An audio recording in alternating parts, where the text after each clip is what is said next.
go into every album feeling a bit nervous, actually. I always do, because you never presume it's going to work. That's the way we work in the studio. We arrive and with no bits and sort of turn on the gear the first day and play. There's always a little edge there, I think, a bit like, what if we sort of, nothing comes out? I think we felt with 𝗶𝘃𝗏𝗶𝗄𝗏, we sort of like, in many ways, you cleared out all the furniture, And so with Genesis, it was a kind of a question of redecorating a little bit. And I think, we had some areas we hadn't been in before. We had our own studio at this point in time, which obviously we had for 𝗶𝘃𝗏𝗶𝗏𝗏, but it was the first time we were able to actually record in the studio. That album was the first time we actually did write and record and mix in that environment. The 𝗶𝘃𝗏𝗶𝗏𝗏 prior to that was written in the house while the barn was being, or the cowshed was being transformed into the studio. So we actually did finish the album 𝗶𝘃𝗏𝗶𝗏𝗏 in the studio, but Mama was the real first time we'd done what we set out to do, which was write, record and mix in our own place. So it was quite exciting. It's always referred to now as the Mama album, at least we always referred to it as the Mama album, so perhaps we should have just called it that. But at the time it didn't seem that obvious, and we thought, well, we've never called an album Genesis, let's just call this one that. The thought of drawing too much attention to just one particular song was maybe one of the reasons why we decided not to call it Mama, but it seems very unlike us now. I can't imagine us calling anything Genesis now.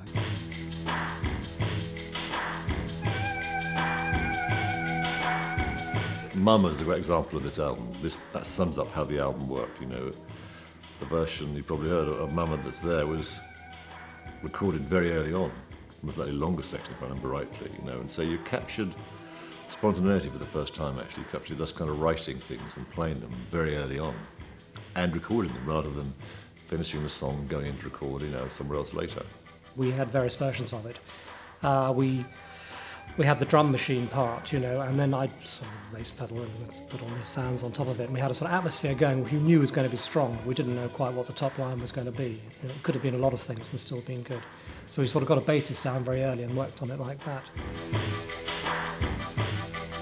I suppose Mama is a song that most people, because it's drum machine based, everybody thinks it's my thing, but actually Mike was the one that came up with that early Linn drum machine sound with going through the gated reverb. Put it into a boogie amplifier and turned it up incredibly loud, so it's distorted, and got this great sound, This portable amplifier was just jumping over the ground like this, but it produced this fantastic sound. It made the drum machine sound really, really good. And almost just from hearing that thing doing that, we felt we got a song. And it was the early days of taking a MIDI cable out of the back of the drum machine, plugging it into a keyboard. So if you had a cowbell going da da da da da da da da da, and Tony put his hand on the keyboard, it would just play the rhythm, but it would play the notes, so dun dun dun dun dun dun dun dun dun dun dun dun dun dun dun dun dun dun dun. And I was into sort of this sort of John Lennon 𝗵𝘃𝗏𝗏𝗏 echo thing. I can't see. And 𝗵𝘃𝗏𝗏𝗏𝗏 had brought in this record that had just come out by Grandmaster Flash, which was The Message, which he put on. And this is kind of really, it's hard to believe now, but it's really early days of rap, so no one had really heard this stuff. And he put this like, it's like a jungle sometimes. It makes me wonder how I keep from going under. And we all thought that was great, let's laugh at such character. So that's great. So we kept playing it. And we just happened to be going back into the studio after having listened to it to do Mama. And so we were just sort of improvising our way around it, and every now and again I go, the guys would laugh. And anyway, it became the thing. It became kind of the hook of the song. And it's all because of Grandmaster Flash. And you ask most Genesis fans that, and that would be a million miles away. But that's how it happened.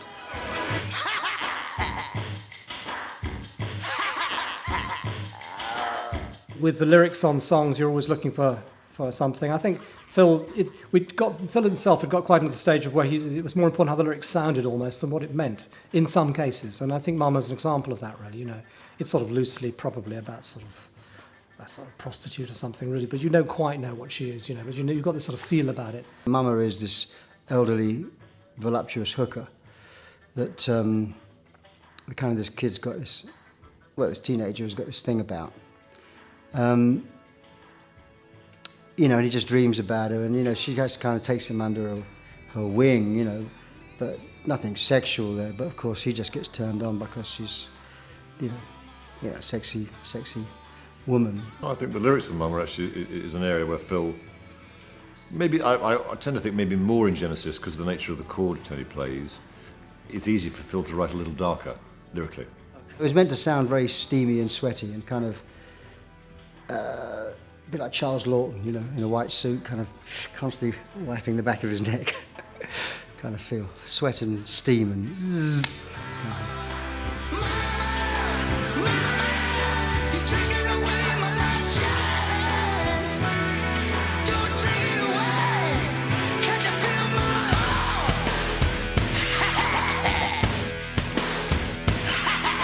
It's one of those songs, I think, that actually still sounds good today if you hear it on the radio. There are some songs that date, you know, and some songs, they sort of still sound pretty good. And Mama certainly has captured an atmosphere. And I think that's kind of a great example of what we always wanted to do. Record these things at the right time before you'd worn them out. Mama's my favourite track, without doubt. I think Mama is probably one of our best moments in terms of recording. I think it's got all the elements that we try and do well, vocally, lyrically, chordally.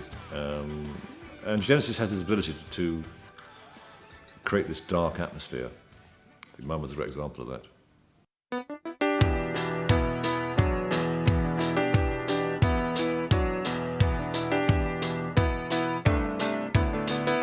That's always what I always call one of our little sort of 𝗜脾𝘁𝗀𝗶𝗄𝗃 songs, you know, like sort of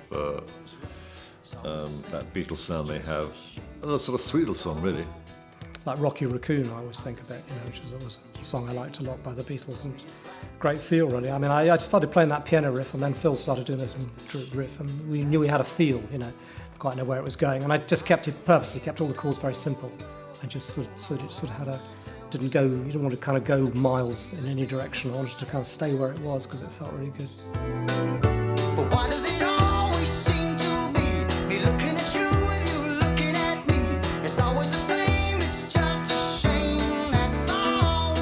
At the time, anyway, it was much more obviously radio friendly than Mama, which was a little bit of a dark horse for you know, AM radio in America. I think at that point it was still AM, FM, you know.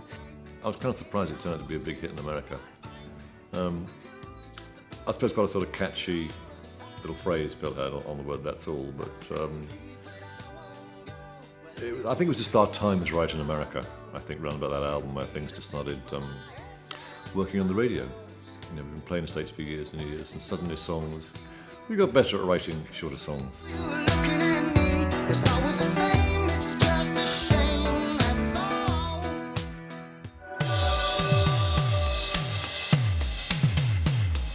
Home by the Sea, where we were able to improvise. Phil had this the riff, the dum chicka jung jung, which was the second part, and Mike and I just improvised on top of it, and we made up a couple of 30-minute tapes of us just improvising on top of it, and then went through it and just found the good bits and stuck them all together, and that's exactly what you've got on the piece, and I think it's one of my favourite of our instrumental pieces of all. That album also was the first time we used like electronic drums, you know, and Simmons was a new drum system that had come out, and it was like playing on Formica tops, you know, little octagonal Formica tops. They eventually started to make them feel a bit more like drum skins, you know, real drums, but it never really worked. But I actually didn't mind playing on the Formica tops. You know, everyone used to have wrist problems, and I quite liked it. But Home by the Sea and That's All and Silver Rainbow were all spaced on this sound, this instrument. And Home by the Sea, the that was all, you know, that I sat down and played that pattern on that sound with those presets, and you know, it had such a lot of atmosphere, and everyone started playing along. It was a bit like kind of comparable to Intruder with Peter's thing, where you just sort of get a sound and you play with it, and suddenly that's a musical part, you know, and everybody jams along with it. So it became very, very important. And Tony wrote the lyrics to Home by the Sea. It's kind of a ghost story. But even that, you know, this is kind of the interesting way Genesis used to work, and you know, could, if we ever do something again, could work the same way. We'd be playing, and because we were kind of writing with a drum machine at the time, you know, ding, ding, ding, ding, ding, ding, ding, and I started singing Home by the Sea, Home by, I don't know why I started singing it, but I just started singing those lyrics with that melody. By the sea, creeping up the blind side, shining up the wall, stealing through the dark of night. When we were writing the song, Phil had this one phrase he kept singing, home by the sea, and I thought, well, I know I was writing the lyrics to this thing, I thought, well, home by the sea, what does that conjure up? I thought, well, let's have a spooky home by the sea, you know, and the idea of a guy, of a burglar going in there and actually getting enveloped and suddenly being all these ghosts surrounding him, everything just quite appealed to me. And also some of the melodic, some of the little keyboard things that were happening sort of felt a bit ghosty, and I thought that was quite a nice thing to do. And then the idea really, which the song is of the idea that we're telling our life story through our songs, which is sort of represented by the third verse of the song, as we relive our lives in what we tell you, which I think is quite a sort of strong thing, and it's sort of what you do in a group, I think. As we relive our lives in what we tell you.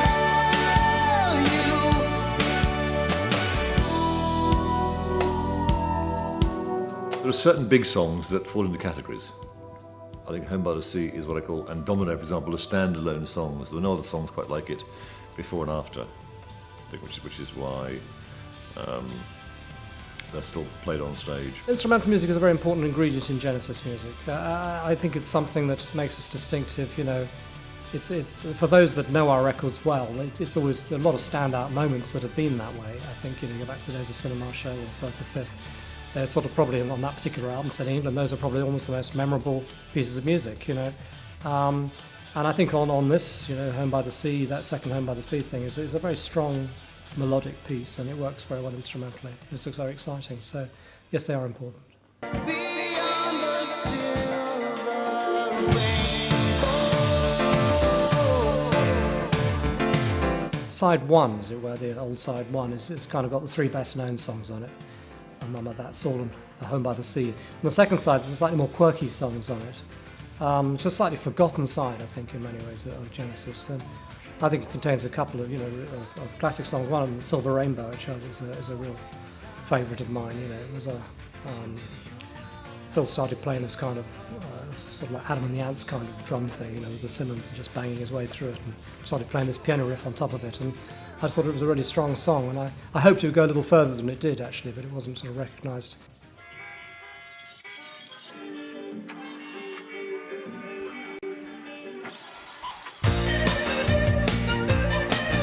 I think a song like 𝗜脾𝘁𝗶𝗶𝗄𝗏 is one of our sort of humorous moments, which in the album I think balances out nicely with the longer songs, instrumental stuff. I think a bit of humour always helps.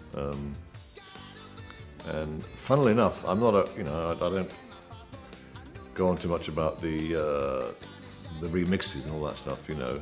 But actually, this is one of the songs that's really improved Mick Davis. I mean, the mix he did of this one, the new stereo mix, compared to the old one, is so much better. The Genesis cover was, I think, probably our worst cover. That was well dodgy, actually. I think the kids bricks. I remember that one really was a moment, a bit like, look, we've got the album got to come out, the tour coming up. Here are the choices. Which one do you dislike the least? And that was it. Not a great cover. Inspiration was very lacking, I think, on this thing. I don't know, we used the guy, Bill Smith, who'd done the previous 𝗶𝗶𝗶𝗶𝗄𝗏 album, which we thought was a great cover, we liked that a lot.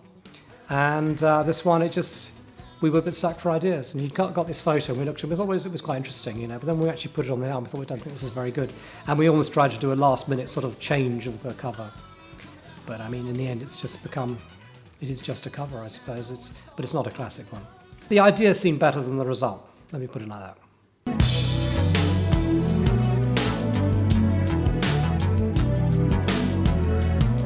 I would put Genesis as one of my favourite albums, I think. It's a nice balance of long songs, short songs.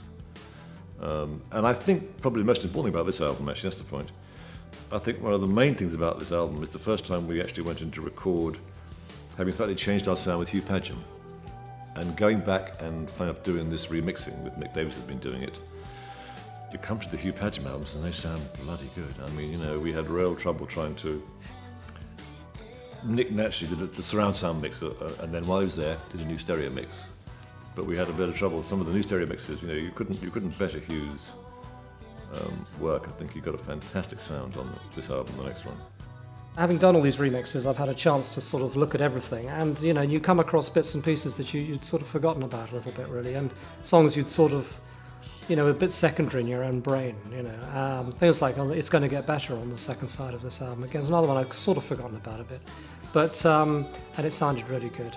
I think on this album, and that's quite a good representation on this, was one thing that occurred in sort of keyboard land between 𝗶𝗶𝗄𝗏 and this album was the introduction of sampling synthesizer, and some of the sounds on the album. I mean, things like the koto that's used in the middle of Mama, and various other little bits and pieces. But what I used to like to do was, which obviously is done a lot nowadays, was sample like little bits of music and then see what you could do with it. And an example of that is on the introduction to "It's Going to Get Better," where I just recorded the beginning of this classical album. It just was four cello notes. And I'd originally recorded it to try and get a good string sample, when I pressed it sounded awful. But then for some reason I pressed 4 notes at the same time, and this incredible interweaving harmonies all suddenly came out. I thought, this is brilliant, fantastic. I'm doing nothing and it's sounding wonderful. And so that sort of made me think, and I just became quite a big feature within Genesis from then on, really, using those kind of ideas. There's no other bands really that I've come across or heard about that do things, play, write like that. Usually in a band there's one writer or a pair of writers, or there's 2 individual writers that submit material. But this is a lot like jazz. It's a lot like sitting down in a room with 3 guys and just playing, and eventually, it starts to sound good. And that's the moment you take the picture of, so that when you go back to it, that's where you start from. That's the magic of having a chemistry of people, and that's why, I never take that kind of thing lightly. The fact is that with the 3 of us can do that, and not many people do that. And there may be bits that are slightly suspect, and there are bits that aren't as good as others, but there's some great stuff in there that came out of nowhere, and that's what's good about the band.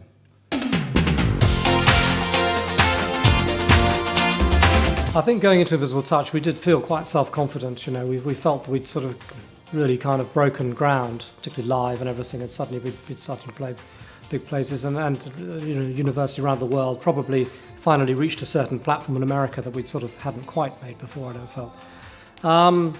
I don't know, we went in there with a lot of confidence. We seemed to have an incredible number of ideas, just improvised all the time, and endless songs kept falling out, The Genesis record before had this strong, dark mood. Invisible Touch seemed very energetic. Maybe just more faster songs, by nature of a sort of collection of styles on the album, but it had a big energy. They were long processes. You could probably say about 3 or 4 months of writing, 5 days a week,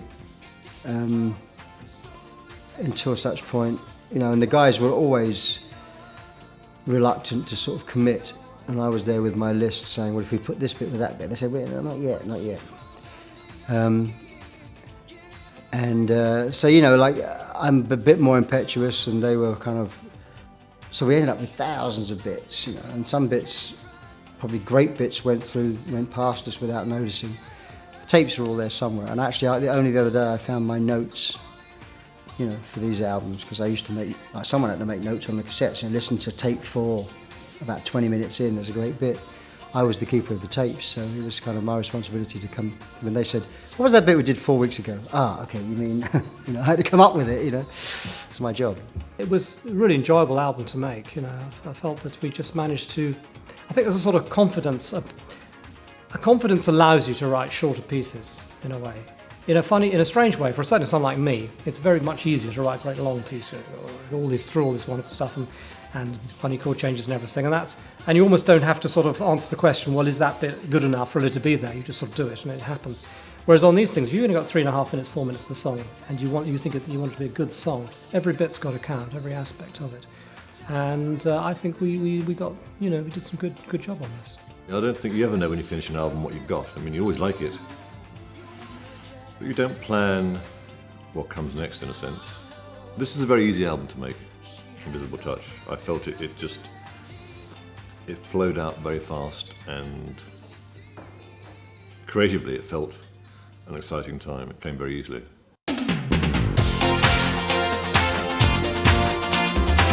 On this album, a lot of the stuff really just came around, our pattern was Phil would start with the drum machine. And always a little bit different, and he'd bang it up, and off we'd go. And Tony would play some chords, I'd bash around on guitar, and Phil would start singing. And this little loop he started with kind of set the mood for something. Had a guitar riff, I think, and off we go. And then on top of it, the other thing is the lyric it's a simple sort of pop song in many ways, but the lyrics got a nice little sort of play on words with invisible touch, I think, actually. It's quite strong, that. And now it seems I'm falling for her. She seems to have invisible touch. Yeah. When we were playing around with it, and Mike had that ding, ding, ding, ding, ding, ding, ding, ding, ding. It reminded me of the 𝗜脾𝘁𝗲𝗏𝗃𝗄𝗏 thing, and so I started to sing something which I remembered as being something like this 𝗜脾𝘁𝗏𝗏𝗃𝗏 thing, because I liked it. The little idea that you hear and you take it and you think, I would have done this with that idea, In the lyrics, I still joke about these lyrics to my son when we talk about people that we know, either have had relationships with or, close relatives.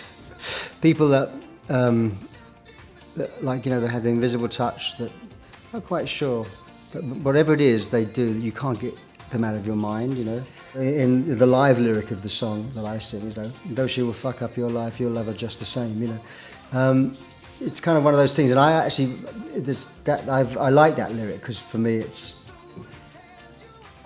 kind of been part of my life, I suppose. She seems to have an invisible touch. She reaches in and grabs right hold of your heart, and tears it out, but you still go back for more, that kind of thing. So I feel quite close to that song. She seems to have invisible touch. Yeah. It certainly took us to a different kind of level, and I always thought at the time, and I remember we were doing this because we did Invisible Touch, the album came out, and it was #1 and everything, and then we came about a year later, we did the Wembley Stadium, four nights at Wembley Stadium, and the album went back up, actually at #2, I think, again, and it had been in the top 10, I think, the whole year. It was just extraordinary, really, and I did think when we did those shows at Wembley Stadium, I thought, it will never be bigger than this. This is it. We've had an album that's been #1 everywhere, and we're selling out these shows 4 times and everything.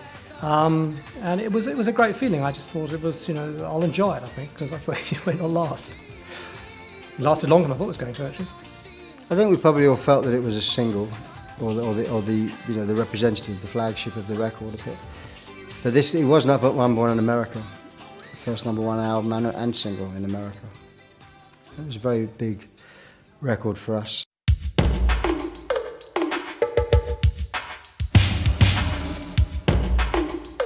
Tonight, I think it is one of our sort of a prime example of that phase of writing where Phil would start with this great little sort of loop thing, on a drum machine with that echo sound on it. So when the song starts, before I even played a note, myself or Tony, we've got this atmosphere, like sort of setting the stage, and then Tony plays some chords and off we go, I think. And that's a very strong song, I think. And I think Tonight actually also is very unique. Nothing else we've done quite like it. There are certain songs you can liken to other songs before, but Tonight, I think is the sound is very original. It's kind of still one of those journey songs. It went through different changes, and it was outside the kind of the format of singles. We were just writing how we felt like at the time, and we weren't trying to have hit singles. We weren't trying to be commercial. I just think that's the way it just happened to have turned out on that record. I'm gonna make it right tonight.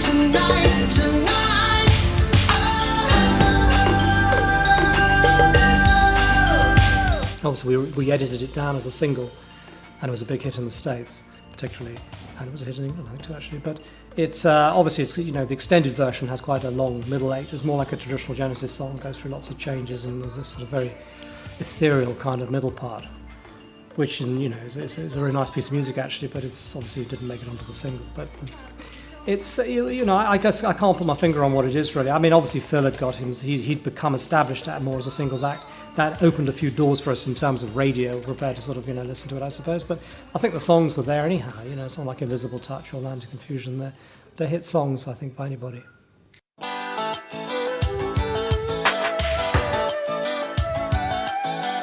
At this time, On this album, I think, yeah, I got very conscious of what was going on, actually, was that the public perception of us was because MTV was in full swing now, we were having hit singles and videos were doing well. I think the profile you get with a hit single was so huge, it dwarfed everything else.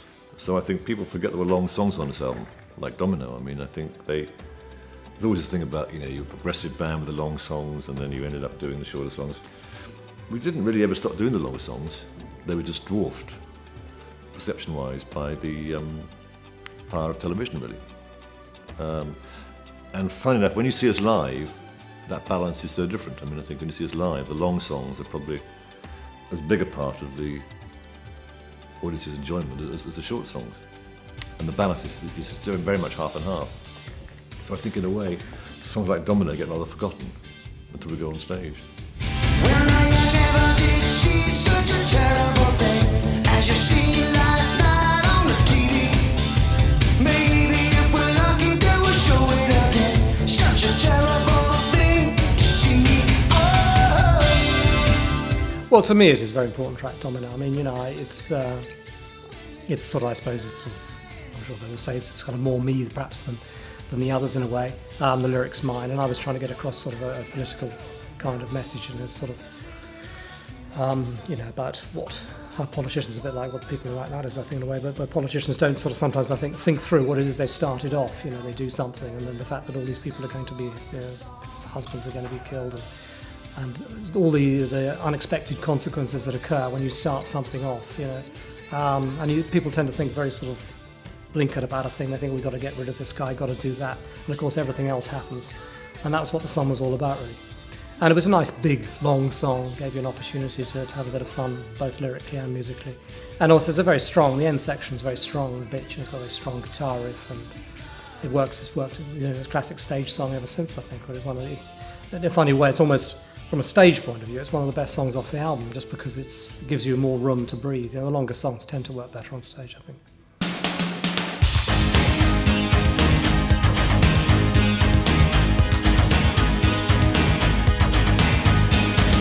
I thought it's time, whatever age I was on, I can't remember, I thought it's time for a protest song. I thought the time was right, after all these years. But done in a fairly subtle way, you know. Actually, I remember, this is the last lyric to be finished, I think. And I was behind schedule and late as usual. I think he'd sung all the other songs, actually, and I hadn't finished it. And we were, you know, Phil works at a great tempo in the studio, which is great. He pushes it along, you know. And I remember I was actually in bed with a horrendous sort of flu thing at home, so I started delirious. And he came round and sort of sat on the bedroom, I think. This I remember it, I'm sure. And I gave him the lyric, thinking, I don't know if it's any good. I was a bit sort of, you know, a fever and a temperature, thinking, I think it's all right, you know what I mean? And then he sang it. I wasn't there at the time, I don't think. He sang the first version of it. And it really kind of worked. Well, Land of Confusion was a lyric that Mike wrote. Yes, it was a sort of, obviously it's got a much more straightforward political message, I think, really, and being a more instant song and a more of a hit, it's probably had slightly more effect. And it was, the video obviously was great fun to do for that, you know. I mean, it's the best video we ever did, far and away, because we're not in it. It's as simple as that.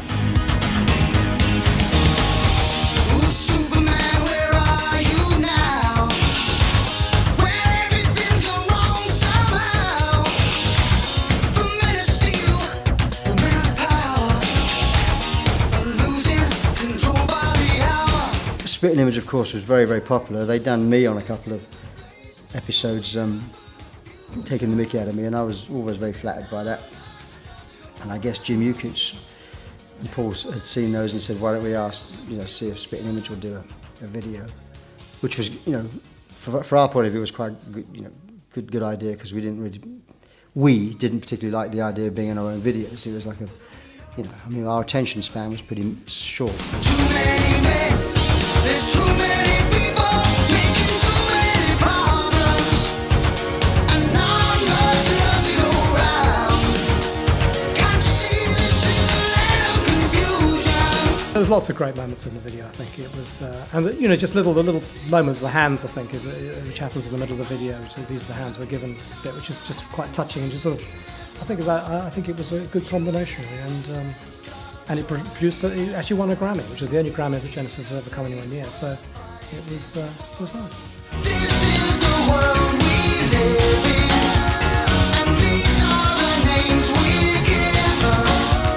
Stand up and let's start showing just where our lives are going to.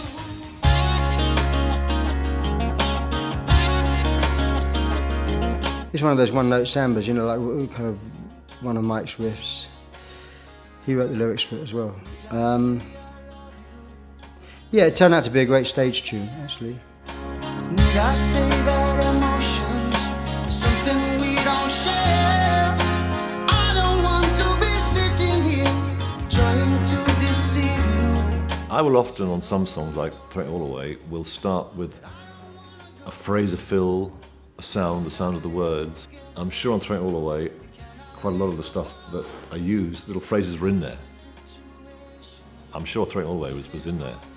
And I took it, and then, so in a way, I enjoyed being more sympathetic towards the sounds and vowels of the words that Phil naturally sang. But it all works, it's all important we do all of it, but that was more my sort of role, I think, actually. And I'm sure quite a lot of it, just that the phrasing came from what he sang.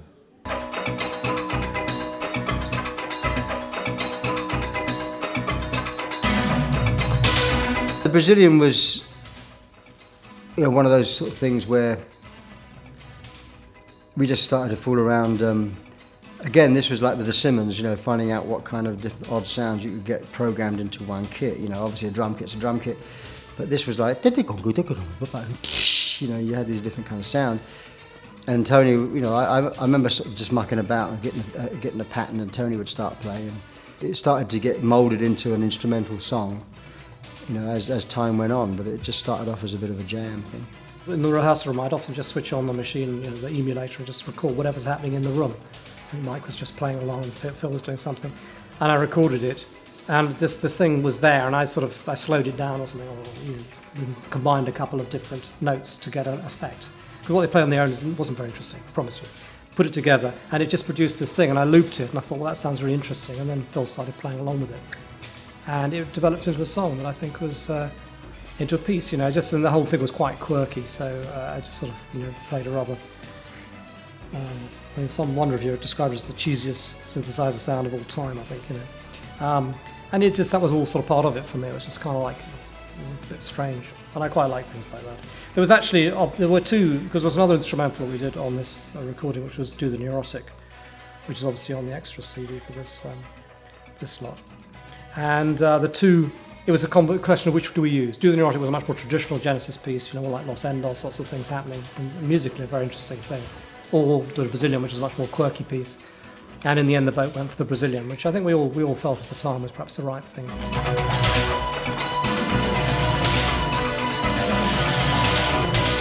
I remember thinking the album cover was a bit dodgy, actually. I wasn't convinced by it. I'm still not really. I mean, the hand works okay with the title Visible Touch in the hand. Just about gets away with it. But looking back, it's not a great album cover. I always like the idea of the invisible touch, although obviously in the thing it's all about a girl, you know. But the invisible touch is also quite a nice way to describe music, you know. And so you've got this hand at the front which is coming out to touch you. I thought that was quite an effective thing. The resultant effect I don't think is particularly beautiful, but it's quite distinctive, you know. And you saw it in the shops, you was, oh yeah, they got it, oh, it's there, you know. So instantly recognisable. And again, it works pretty well in the CD format because it's just small and it kind of, you know, is distinctive. So it's one of those examples where it's a piece of graphic art without really being particularly beautiful. When you see that image each side of the stage in these stadiums, you know, it's very strong. You kind of, oh, well, the invisible touch to it, right? You know, it's kind of one of those sort of things that I can't remember who did the cover. I must admit, it was one of those things where, you know, we had the hand, obviously because of invisible touch, and there was various ideas around it. And I think we were just trying to be a little bit, you know, trying to be less pastoral. You know, we're trying to sort of pull people along with what we thought was slightly different kind of Genesis. You know, when we came into this business back in 1969 or something, there was we did Genesis Revelation. It was, you know, we were with Jonathan King. We were trying to do hit singles. That's what we were trying to do. We just tried to write hits, and no one would do them, and we didn't appear to be that good at doing it. And then I think we were sort of shown the way by groups at the time, like the King Crimsons and Family and Fairport Convention, of another way of approaching music a little bit, and that's why we went to go into the progressive thing. And we found that we were kind of able to do things in that area that no one else was doing, whereas in the pop area, we weren't so original. By the time we got to this stage, I think we just felt we'd kind of almost gone as far as we could in certain directions of going into deep progressive music and extended solos and all the rest of it. And the idea of trying to craft songs a little bit more was quite appealing. So that's what ended up on this album.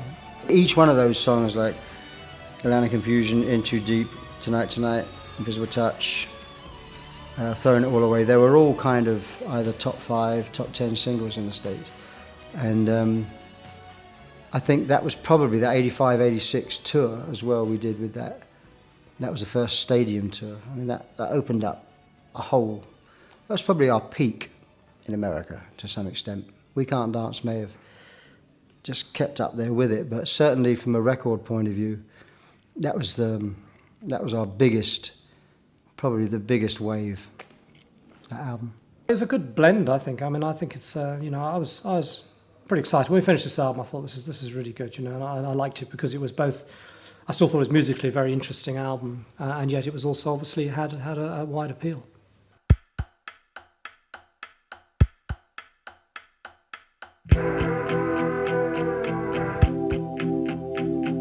I think we were fairly confident with going into We Can't Dance. I was actually surprised to see that Phil was still there, actually.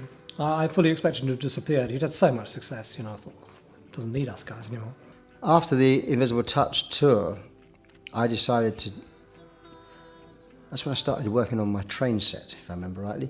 And then I did some film work, so I did Buster. So that took care of a fair amount of time, preparation, filming, shooting, editing, doing that soundtrack or getting involved in that. Then I did But Seriously, which was my record between Invisible Touch and We Can't Dance, and on that whole world tour thing with Serious Tour. So there was every reason for there to be a delay. I think at this stage we had this thing whereby we were doing a Genesis record and then solo stuff, and I was doing Mike and Mechanics now, and so you come back with you've learnt things, and that I think that break, that variety of creative work with other people, meant you kind of came back fresh, ready to appreciate what the other two did. I was still very fully committed, and to me, I was actually more involved in We Can't Dance than any other record. I felt pretty confident going in that we could do something good. I felt that I still felt a lot of good ideas around, and we were writing, and we decided to change producer just to or producer engineer just to give ourselves a bit of a kick in the arse. Really, I'd worked with Nick Davis when I did my solo album Still and things, and Mike had worked with them as well, and we thought it would be fun to try someone different. And of course, Nick has ended up being the man who's done all the remixes. He's a very, very good engineer, producer style guy. But so all those things were a little bit different, and we went in, and again, just the same way as we had with Invisible Touch, we had nothing written, and we just started improvising and seeing what ideas would come. And fortunately, things came.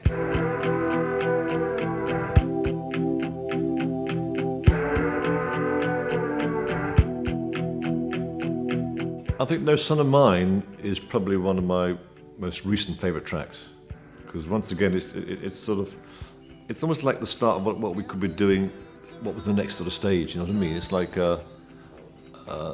once again, a dark atmosphere. That sound Tony has was a little guitar thing I played, which he looped and messed around with and made it sound like an elephant. Trying to find the way out.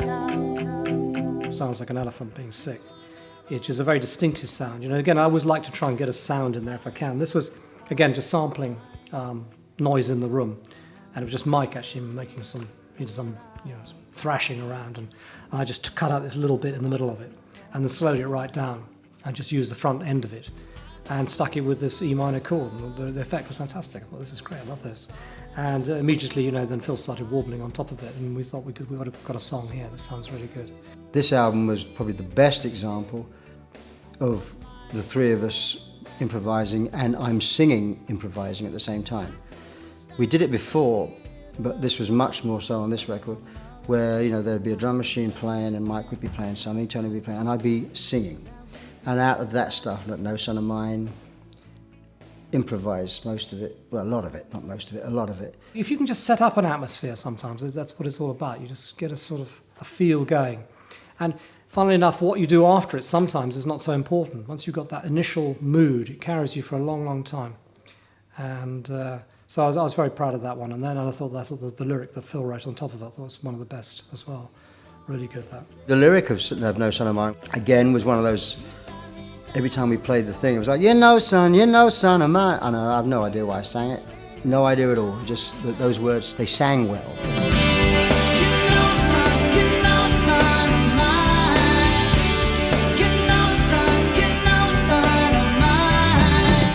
So that was a story of this kid that kind of basically was tired of going home and seeing his mother and father fighting. Father would come back having drunk too much and, you know, wallop, and he just had enough. And eventually he realised that he needed to confront this problem. So it was like it was a story. It's probably my favourite song on the album in many ways. We play it on stage and everything. It still sends shivers down my spine. It's just a song. It seems it's, you know, if you can do it all with sort of like, you know, a few chords and simple rhythm, then I think there's nothing to be against that, you know. It was on a divine visitation that the Lord told me that I was to go on the television. The Lord actually talks to me, you know. I hear what's being said. And he said to me, get me $18 million by the weekend. And the angel of the Lord stands by my side and speaks into my ear. It's a beautiful thing, and I hear what's being said. It's a marvelous, marvelous experience. I never thought such a thing could happen. In the name of Jesus. When we first went to America back in the early 70s, you switched on the telly, and we all came down one day and said the same, did you see that on television? We just couldn't believe it. It was just unbelievable. I'd never, you know, having been brought up on sort of 𝗜𝘁𝗲𝗄𝗃 and stuff, you suddenly see this guy sort of, you know, I believe and all this. It was something extraordinary. We were mesmerised by it, really. There was this famous guy, and I can't remember exactly, you know, Oral Roberts or Jimmy Swaggart or, you know, one of those guys that actually had gone on television saying that he'd had a dream and been, Christ or the God had told him that he has to get $18 million by the weekend, you know. So it's for him and not for me, you know. And people were giving him this money, and this was a current story, really. But it was all going on, and I couldn't resist the temptation to write about it. You see the face on the TV screen, coming at you every Sunday. See the face on the billboard, well, that man is me. On the cover of the magazine, there's no question why I'm smiling. You buy a piece of paradise, you buy a piece of me. When I first started singing it, I don't think Tony and Mike thought I was trying to take it from the funny point of view. You know, they kind of weren't sure about it. And I kind of said, no, this is like, you know, this is meant to be a parody of, you know, Life of Brian. You know, I should know about the Messiah. I followed a few. I've been talking to Jesus all my life. Oh yes, he knows me, and he knows I'm right. And then, of course, we followed through with the video, which. And there was a guy called Ernest Ainsley who was my hero, really. I mean, I had to watch him. Anytime I saw him, I had to watch him because I couldn't quite believe this guy was doing it, you know, out, I believe. And so, I even collected videos of him, and I was just obsessed with this guy because I couldn't believe how awful he was. It was awful suits, awful wig, that just, no matter how old he got, the wig stayed the same. And we made the video, which is basically me doing him, and we did it in Dallas while we were rehearsing. Always love dressing up on the video. I like to think that it's a way we could sort of be humorous without being embarrassing. Well, I don't think it was. Looking back, it seems it's tongue-in-cheek, and because the lyric is quite a strong subject, it makes any kind of fooling around by us okay, I think. The middle eight, which was great, because we could pretend to be like we felt the evangelists really were, you know, and we've got the swimming pools, all these beautiful girls around us, you know, so one chance to have beautiful girls everywhere, so we took it. One for me practicing what I'm preaching, one for me making no sacrifice. It wasn't meant to be irreverent to religion or God or Christ, you know, it was actually meant to say, come on people, wake up, these guys are fleecing you, you know.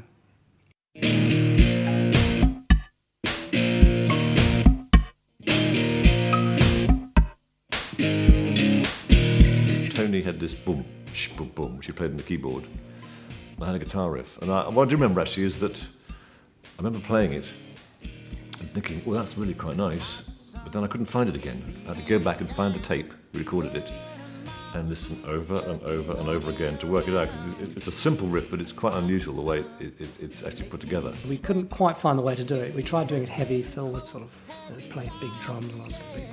Nothing was really sounding very good. And one time I got this new keyboard, which was a sort of Roland thing, and it had a sort of preset drum sound thing on it. And I just started playing along with it. It had a bass drum, boom, boom, boom, like this, and then started playing these silly sounds on top of it. And the whole thing suddenly took on this completely different character. And we thought, well, this is really good. We'll do it like that. And what we did was actually after we'd written it, we didn't do anything to it for about the next month or two, and then just said, well, we'll put that song down, the one with the guitar riff. 5 minutes work, that was our classic example of, let's not do this anymore, let's just record this right now, And I remember Mike was doing the guitar part again, and I was writing the lyrics in the corner on a chair and said, I'm finished, and we went and did it. And the next day we had the song, and we thought, that's great, it's just so simple, just keep it really, really simple. A lot of humour, and it works. A great contrast to other things we've done in our career, really. So I was, pretty pleased with that as well. But I can dance, I can talk. The only thing about me is the way that I walk. Well, the dance is something actually, that was Phil really. I mean, we were in the studio, I can't remember what we were doing. It was a 3-day shoot in Los Angeles, and he suddenly just started doing that, and it took an hour and a half to record it. And I'll always forever be known as the guy who does that, but better than Tony, I hope. As we get older and older, the only thing that people remember us about is this walk, But it's good to be remembered for something, is what I'd say,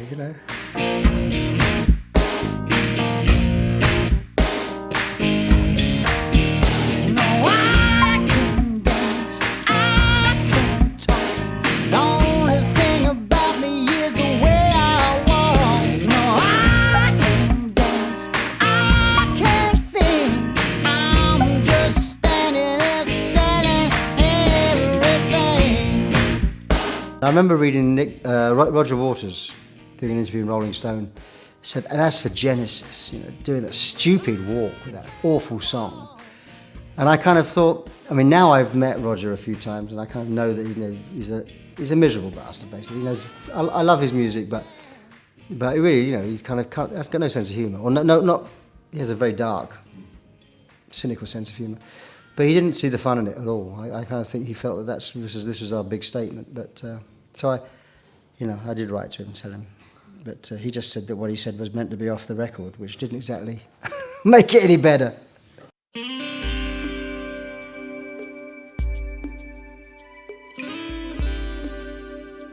Driving the Last Spike was a slightly interesting thing for us in a way, because it had always been on previous albums, certainly the previous 3 or 4, the long songs. Tony writes the lyrics for the long songs and all the rest of it. And on this one, Phil said, well, let me have a go. I'd like to try a long song. So he said, okay. I said, well, let's Drive the Last Spike. Why not, And so he wrote a lyric, which I think was, from his point of view, he really enjoyed doing, because he could stretch a little bit more and write more of a story and bring in other ideas. This is what you can do on a long song. You've got, and also instrumental things kind of illustrate things. You've got the nice sort of mechanical bit in the middle of that where the sort of everything's going. And I think when you're writing a lyric like that, you listen to the song and the little ideas come at you from it. And so I think it has a different character from sort of things like Domino, Home by the Sea, where I tend to get slightly more intense, and he's got a slightly different approach. I think it works quite nicely. Waving goodbye as I left them in tears, remembering all we'd said. I love that song. I sang the melodies to what the music, the chords that Tony was playing, and I ended up being sent this book, actually, coincidentally around the same time, called the Railway Navvies, and I read it, and the idea, the things you never think about, like the railways, you go through a tunnel and on a train, you don't think anything of it. Then you think of how that tunnel was built way back in the 1800s, how many people were killed making the tunnel when the tunnel collapsed, or there was, the explosions to move, So I just wrote this song about these people that just went off and left their families and maybe never come back. It wasn't war. This was just building a railway, So, songs like that I really, really loved, and I kind of was really proud of my work on We Can't Dance.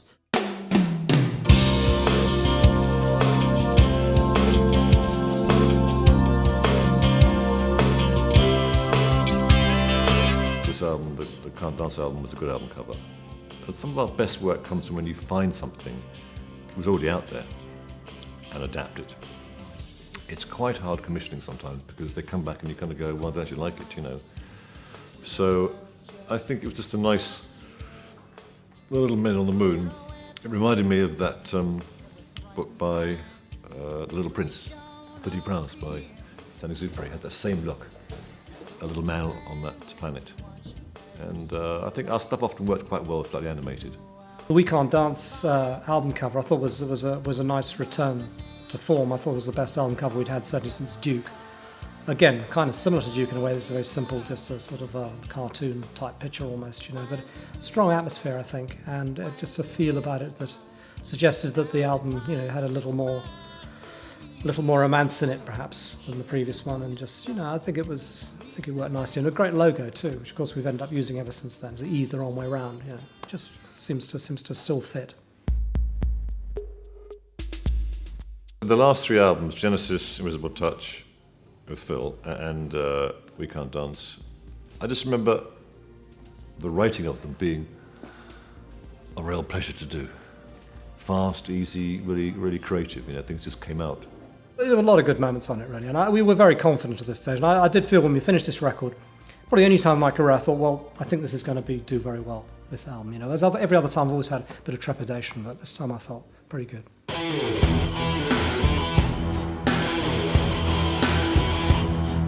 I got a call about the Genesis job in the early summer of 1996, around about May time.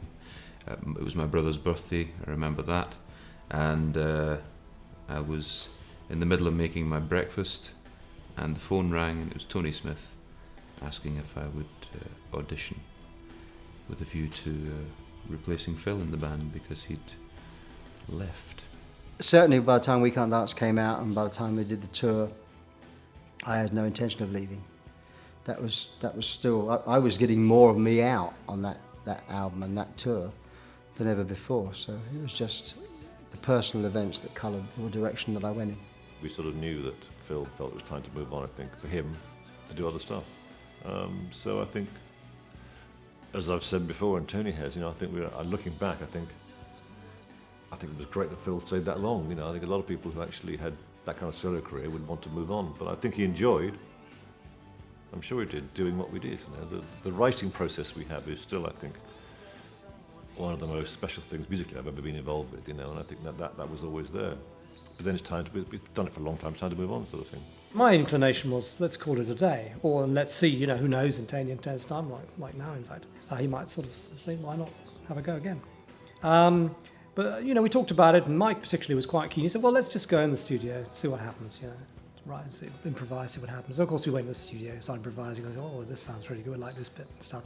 But it was just the two of us, you know, and we needed to get a singer. So that was the problem, really, trying to find a singer. The initial reaction was wow, you know, what a strange call to get, and what a strange situation to find myself in. I guess soon after that, I started to think about it and thought, is this really for me? You know, I'm not really a big fan of Genesis. I don't really know all that much about them. Is it something I should be doing? And I'd also been recording or writing an album, the first album after Stiltskin's record, and I'd just finished it, so I was really quite passionate about what I'd been writing, and didn't want to stop. But of course, you're faced with, you know, singing with one of the biggest bands in the world, or just carrying on in your kind of small career. And I think in hindsight, a big part of me wishes I'd carried on with my career. Obviously we looked for a singer, and we ended up auditioning two people in the end, you know, who both had merits, really, obviously. And we thought Ray Wilson definitely had the better, he had a lovely voice, we thought we could really use this. But he did come on board a little bit late, and some of the songs were sort of written before he came on, and I think we'd have done it differently, because his voice is just different. It didn't necessarily lend itself to some of the things we'd written. We'd written, as we normally had in the past, for a voice more like Phil's, you know, and a few things didn't work so well that way. And one or two things we were able to get him to kind of just sort of improvise along a bit and then use some of what he sang and involve them in a bit like we've done in the past. And I think those are some of the more successful songs.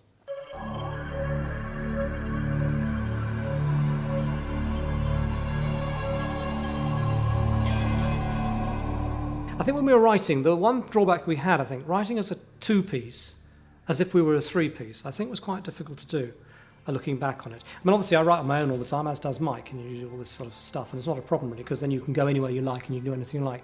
When it's only two of you, sort of one of you's got to kind of hold down the kind of the riff and sort of whatever it is you're doing, some basis to kind of to work with, and the other guy's got to do everything. And if he runs out of ideas, it's a bit like nothing happens. Whereas if there's three of you, and one guy's going, another guy suddenly takes over and does a bit, another guy does this, and it works very well. And I think although, there were some moments that worked very well on this record, I think, a couple of times we did find that. I think it's slightly less, there's less musicality on this album than there might have been just for that reason, I think. I hadn't quite realised that in some ways I think Tony and myself, musically, are much further apart than I really thought about it. And Phil was that person in the middle who kind of drew from both of us and made us work, I think. I think we worked better actually with that third person there, which had been Phil for many years. And without a third person, I think, which is some good stuff, but I think it was I think had we carried on, we might have brought someone else in even to the writer, to sort of maybe be that catalyst.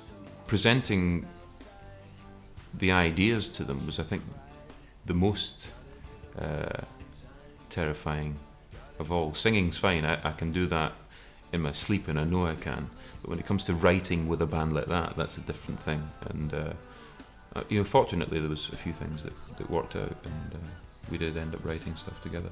Looking back, I think some of the stuff was good. I think Ray did a very good job, given I think the challenges. I think had we carried on, we probably would have actually got better in that format. You know what I mean? But for me, the reason we didn't carry on really was because, and I have to be honest, it's probably me who's the one who made the decision that what I wanted to do. I just think that what it required was actually to do an album tour. You had to really go back 25 years in your career and do an album tour for the next 3 or 4 years. I didn't want to do that really. I had the mechanics still, and I felt I didn't want to go back to that same sort of workload. Calling all stations.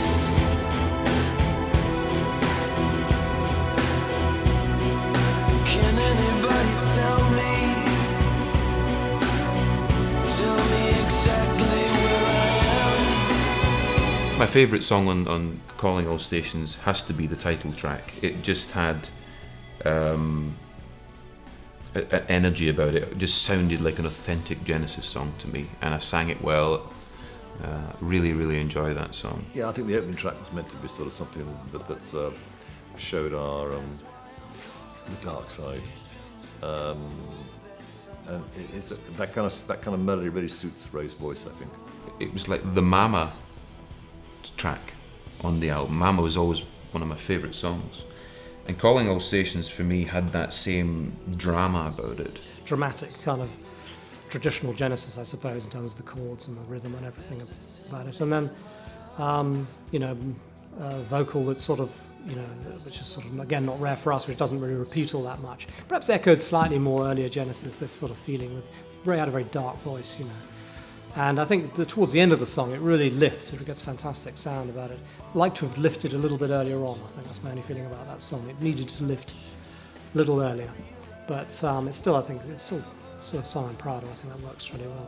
I remember with these songs, I'd sing them 2 or 3 times, and then Nick Davis would kind of comp it together, the best from each take.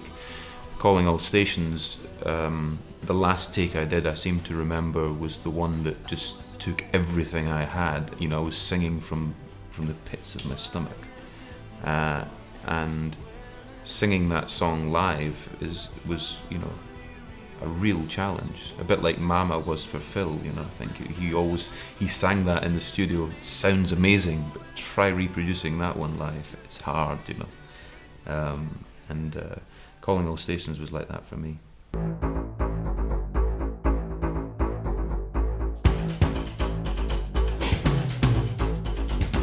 I was in New York City playing in a band, which the goal was to be a member in a band. We played all around. In one point, Tony Smith, the manager for Genesis, came to see us play live. And he really liked the band.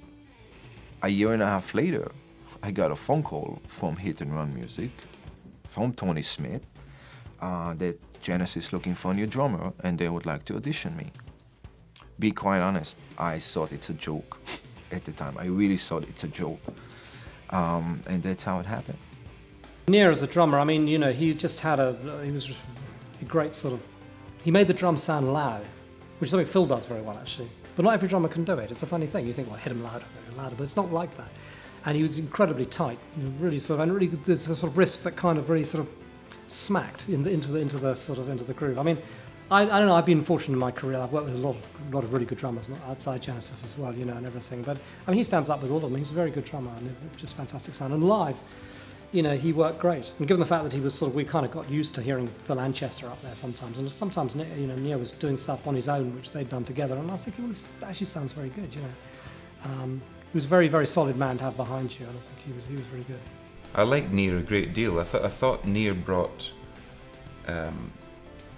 great energy to the band. He hit the drums so hard, you know, and I loved that. I loved that you could feel it within, you know, deep down in your soul when he battered the hell out of the drums. And he'd kind of almost stand up to hit a cymbal, you know, just so he could hit it that bit harder. And I loved that rock drumming, you know, and I know Mike and Tony loved that because that's what Phil has, you know, when he plays the drums. You know, there's nobody better playing the drums than Phil Collins, in my opinion. I love this drumming, always. It had nothing to do with the fact that I played with Genesis. I thought he's one of the most original, unique drummers we ever heard, honestly, you know. The guy has his own sound, his own style, his own everything, you know. You know it's Phil Collins.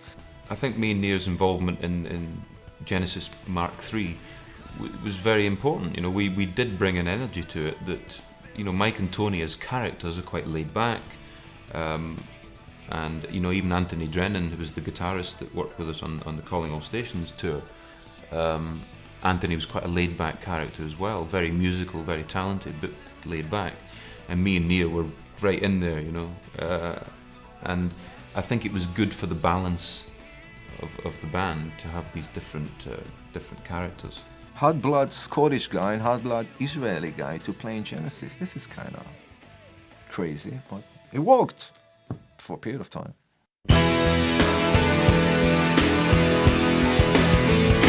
Don't talk back to me. Small Talk, which is not a song that I particularly remember after the album. I didn't really think about it very much. But when we were doing the remixes recently, and we did the 5.1 version, I thought, Christ, this is a really good song. I really enjoyed it, almost more than all the others, and just shows really. You know, songs can sort of come out of the woodwork, and you think this is good. Well, Small Talk always had that Salisbury Hill feel about it. You know, always made me think of that. I loved the song, and I remember listening to the backing track and thinking, yeah, it's really quite a quirky sound to it. And I came up with a couple of ideas originally for it. Isn't it a shame that you were lying when you said to me? Lyrically, I think he actually was just, that was probably one of the best moments, I think. You could see what he was starting to do, and could have done, actually. It's a great song, you know. And I think, you know, I can tell you as a session player, when you have a great song, it's very easy to play because it's there. You know when it's right or when it's wrong.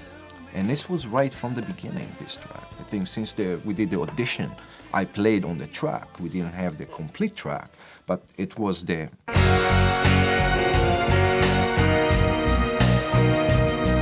One of my favourites was Shipwrecked. I think we could have done it a lot better, actually, looking back, the way he recorded the backing track. But it's a very, very nice mood, and I like the title. He says, well, he wrote it. It's a nice title, Shipwrecked.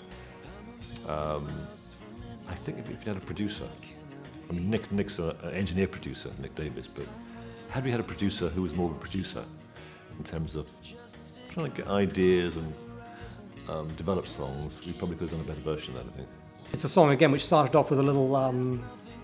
I just did a sample of something Mike played, and then sort of did it and got this little riff which sounded really good, and then screwed it up to make this sort of very thin sound, and we sort of wrote the song around this riff. And I think it still sounds pretty good to me. That really. It's an interesting song, but yeah, it's a good track, and it fitted the style, the way I sang, and I made that song my own.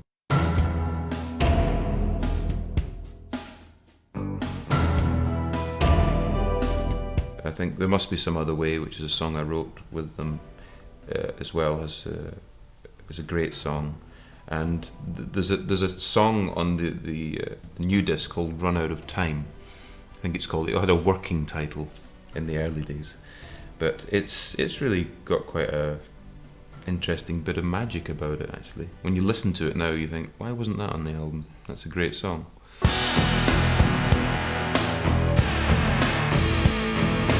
Drummer point of view, of course, the rhythmic, conga was a lot of fun. Has this rocky, funky-ish kind of groove, and of course the dividing line. It's as a drummer, it's like being a kid in a candy store. It's like doesn't happen very often that people tell you, okay, you can hit whatever drum you want on this song. Usually less is more. And this particular one, it was more is more. That was a lot of fun, this song.